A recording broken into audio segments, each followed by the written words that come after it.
Olá, investidores! Hoje a gente vai falar da empresa que mais distribuiu dividendos no mundo, a Petrobras. Será que ela vai continuar distribuindo? É isso que você vai ficar sabendo nesse vídeo. Deixa um like, isso ajuda o vídeo a chegar a mais pessoas. Deixa nos comentários dúvidas, críticas e feedbacks. E se você é acionista ou não da Petrobras, também me siga lá no Instagram, @joão.daronco. Sempre respondo todo mundo e vamos começar.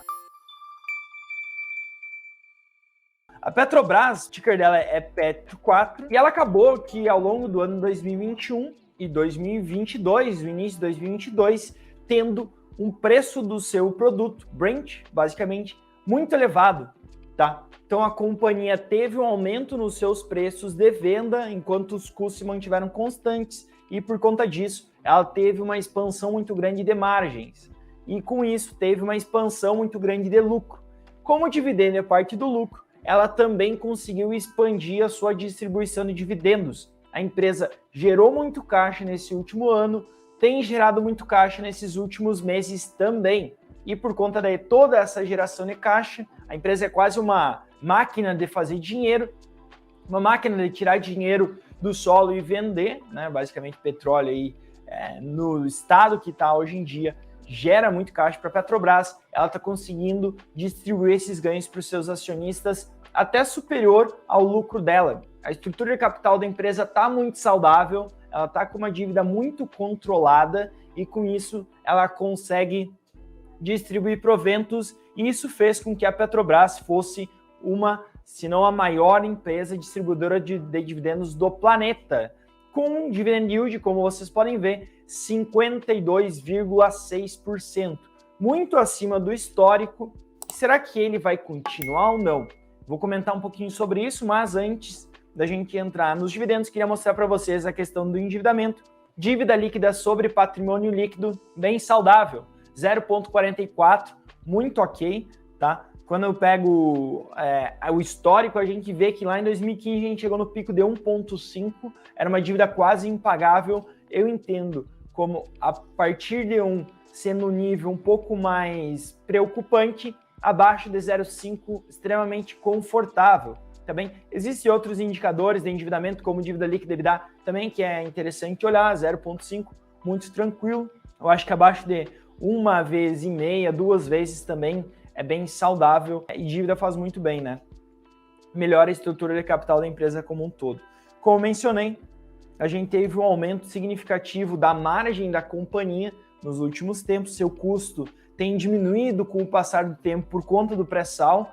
O pré-sal ele tem uma pressão muito elevada e por conta dessa pressão muito elevada, o que acontece é que o seu lifting cost, o custo de extração, é muito baixo, né? Jorra petróleo literalmente, tá? Não precisa fazer muito esforço para tirar petróleo lá, até não é tão trivial assim, mas é o que acontece. A companhia tem mantido seus custos competitivos, a receita cresceu muito e por conta disso gerou muito resultado, distribuiu muito dividendo, um dividend yield aí de 52,6, impressionante.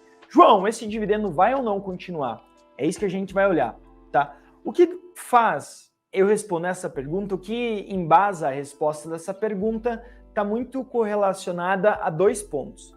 O primeiro é a questão política e o segundo é uma questão de mercado, tá? Questão política, o que eu estou querendo dizer? Se haverá ou não continuidade do programa de paridade de preços, tá? Se a companhia continuará o seu plano estratégico de fazer investimentos apenas estratégicos, entre outros pontos. Está muito embutido isso na política. É muito difícil afirmar quanto que a política deve ou não impactar nos resultados da Petrobras. Esse é um ponto de muita atenção.